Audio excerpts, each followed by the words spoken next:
नमस्कार दोस्तों, मैं आपके साथ संजीव सूर्यवंशी। आप देख रहे हैं जनजागरूक न्यूज। जनजागरूक न्यूज में आपका स्वागत है। चलते हैं, हमारे साथ में एक ऐसे शख्स मौजूद हैं जो पिछोर विधानसभा में अपनी एक अलग ही पहचान बना रहे हैं। सर, आपका परिचय दीजिए। मेरा परिचय है जसरत आजाद, भीम आर्मी भारत एकता मिशन से जिला प्रभारी हूँ। सर, ये आप गांव-गांव जा रहे हो, ये अभियान चला रहे हो, नशा मुक्त के लिए क्या कदम उठाया जा रहा है आपके उधर से? देखिए, गांव-गांव जाके जो हम लोगों ने 15 अगस्त से नशा मुक्त भ्रष्टाचार मुक्त शिक्षा बचाओ अभियान चलाया है। 15 अगस्त का झंडा फहरा के हम लोग निकले तो कम से कम 200 गांव से ऊपर हम लोग घूम के आए हैं। और इसमें कदम हमारा ये है कि हमने पहले जब अवैध शराब बंद के लिए आंदोलन किया तो उसमें प्रशासन ने उल्टा कर दिया था। गांव गली के दुकानदारों को उठाकर और उनको थाने ले गए और उनको 10-10, 20-20 हज़ार रुपये लेके और उनको छोड़ दिया और 10-5 दिन को बंद की और इसके बाद चालू करवा दी। अब हमने कदम ये उठाया है कि हम न गांव गली के पीने वाले से हमें कुछ कहना है, न गांव गली के दुकानदार से कुछ कहना है। अब हमें सीधे जो पिछोर विधानसभा के आबकारी विभाग के जो अधिकारी हैं और जो शासकीय ठेका हैं, जो विधानसभा के ठेकेदार हैं, हमें उन पर मुकदमा कराना है, उन पर FIR करा के उनको जेल भिजवाना है। जब वो ऊपर वाले शराब को नहीं भेजेंगे तो नीचे वाले कहाँ से बेचेंगे? गांव गली के दुकानदार। जब गांव गली के दुकानदार नहीं बेचेंगे तो पीने वाले भी कहाँ से पिएंगे? तो अब हमारा कदम यही है, क्योंकि ये लोकतंत्र है। इन लोगों ने 3-4 हज़ार दुकानें जो फर्जी गांव-गांव गली मोहल्ले में फैला दी, इनको बंद कराना है। भ्रष्टाचार को रोकने के लिए क्या उपाय किया जा रहा है? देखिए, आपको पता है कि आज वर्तमान में जो भाजपा की सरकार है, सरकार की बहुत तानाशाही चरम सीमा पर है और जितने अधिकारी कर्मचारी हैं, ये देश कानून से चलता है, बाबा साहब अम्बेडकर के संविधान से चलता है। लेकिन जितनी जो संस्थाएं बनाई गई, जितने विभाग बनाए गए, उनमें जो अधिकारी कर्मचारी हैं वो वेतन भी लेते हैं, रिश्वत भी लेते हैं, गरीबों की सुनते भी नहीं हैं। तो अब इसको रोकने के लिए हम जनता को जागरूक करने का काम कर रहे हैं। जब जनता जागरूक हो जाएगी, जब उनको रिश्वत देगी नहीं, कोई चोरी छुपे काम कराएगी नहीं, तो फिर कहाँ से वो रिश्वत लेंगे? इसलिए भ्रष्टाचार को रोकने के लिए अधिकारी कर्मचारियों को पर रोक लगाने से पहले हमें जनता को जागरूक करने की आवश्यकता है। वो हम गांव-गांव जाके जनता को जागरूक कर रहे हैं। शिक्षा की और सुरक्षा प्रचार के लिए क्या पहल दिख रही है? देखिए, आज वर्तमान के जो हालात हैं, हम 200 गांव से ज़्यादा घूम के आए। जो पहले मैं बता दूं कि प्राइवेट शिक्षा इतनी महंगी कर दी कि उच्च शिक्षा प्राप्त कराने के लिए लाखों करोड़ों रुपया देना पड़ते हैं। इतना पैसा गरीब किसान मजदूरों के पास तो नहीं है। और सरकारी स्कूलों को बर्बाद कर दिया।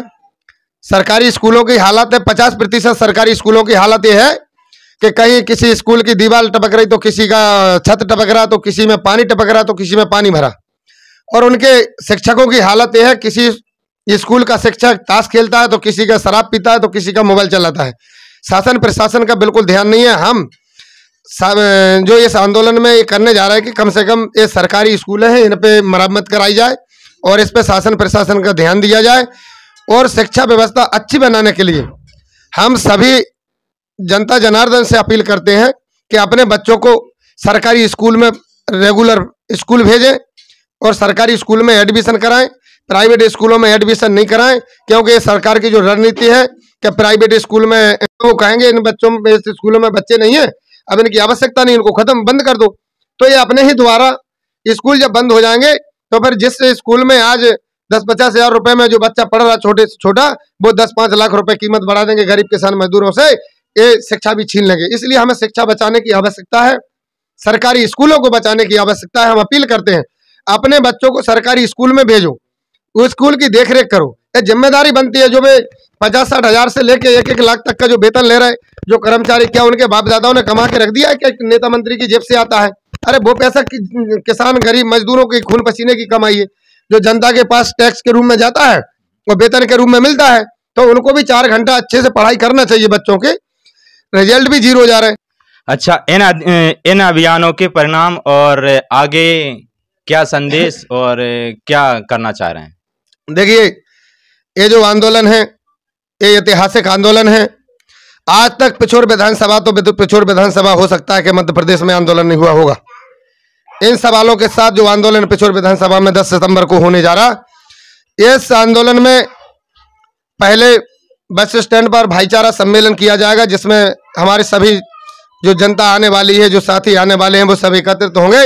इसके बाद पैदल मार्च निकालते हुए जो प्रशासनिक अधिकारी एसडीएम होते हैं उनसे सवाल किए जाएंगे।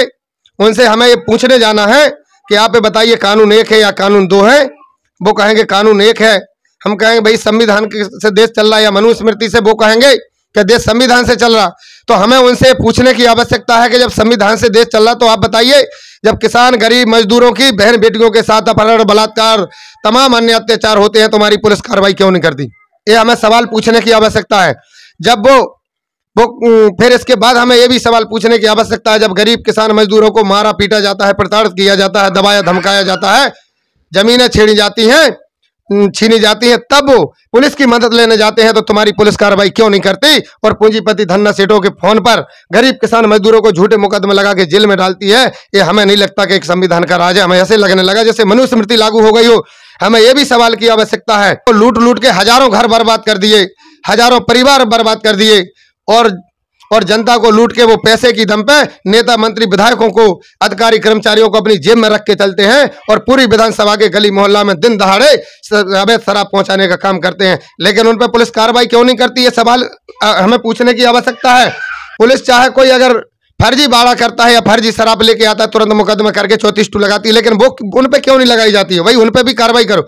हमारी प्रथम मांग ये है कि पिछोर विधानसभा में शराब को रोकने के लिए जो आबकारी विभाग के अधिकारी कर्मचारी हैं और जो ठेकेदार हैं, इन पे मुकदमा करके इनको जेल भेजा जाए। जब ऊपर इनको जेल जाना पड़ेगा, जब इन पे मुकदमा होगा, ये शराब नहीं भेजेंगे तो फिर गांव गली के दुकानदार नहीं बेचेंगे। जब गांव गली के दुकानदार नहीं बेचेंगे तो पीने वाले नहीं पी पाएंगे।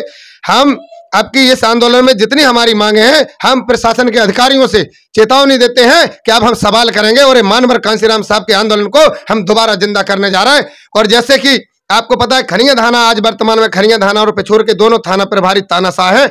दोनों थाना प्रभारी गरीबों पे अन्य अत्याचार कर रहे हैं। हमें उनके बारे में भी अवगत कराने की आवश्यकता है। अगर प्रभारी जी आपकी ये मांगे अगर पूरी नहीं हुई तो आगे क्या कदम रहेगा आपका? प्रशासन अगर हमारी मांगों को नहीं मानते हैं तो हम इतने कमजोर नहीं है, हम प्रशासन के आगे जाना बंद कर देंगे और हम अगला कार्यक्रम रखेंगे, अगला आंदोलन रखेंगे। वो खनिया थाना में रखेंगे, कम से कम 4 और 5 हजार लोग इकट्ठे होकर हम सड़क को जाम करेंगे, और जब तक हम अपनी मांगे पूरी नहीं करा लेंगे, जब तक हम हटेंगे नहीं।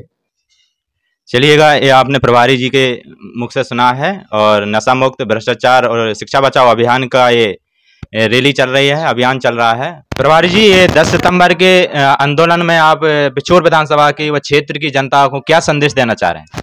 पिछोर विधानसभा की जनता से हाथ जोड़कर अपील करता हूं कि अधिक से अधिक संख्या में 10 सितंबर को 11 बजे पिछोर बस स्टैंड पर पहुंचे और ये आंदोलन को सफल बनाए, और ये तानाशाही सरकार को और ये दबे कुचले जो अधिकारी कर्मचारी हैं, जो जनता की बात को नहीं सुनते हैं, इनको सबक सिखाने का काम करें, इनके कानों तक आवाज पहुंचाने का काम करें। और मैं यही अपील करता हूं कि आज अगर घरों से नहीं निकले तो ये समय लेना कि आने वाला समय बहुत खतरनाक होगा। आज भी बहुत खतरनाक है। मैं फिर निवेदन करता हूं कि ज्यादा से ज्यादा संख्या में हमारी माता बहनें भाई बुजुर्ग सभी लोग निकल के आए, सभी जाति धर्म के लोग निकल के आए, इस आंदोलन को सफल बनाएं और इस तानाशाही अत्याचार को रोकने का काम करें।